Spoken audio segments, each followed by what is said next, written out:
Pinaimbestigahan ng Senado ang mga umano'y questionableng investment ng Government Service Insurance System o GSIS. Naghain na si Senadora Amy Marcos ng resolusyon para imbestigahan ito ng komite sa Senado. Sa Kamara naman, maghahain din ng resolusyon ukol dito ang Makabayan Block sa susunod na linggo.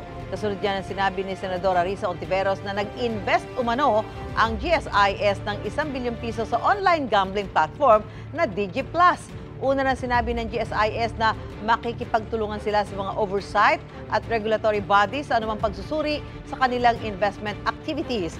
Pagtitiyak ng Government Insurance Company na nanatiling matatag ang ahensya, tumaas pa nga raw ng 31% ang kanilang assets at net operating income ngayong 2025 mula noong isang taon. Ayon naman sa DigiPlus Interactive Corporation, lehitimo at transparent ang transaksyon sa kanila ng GSIS at sumunod sa lahat ng patakaran sa market trade.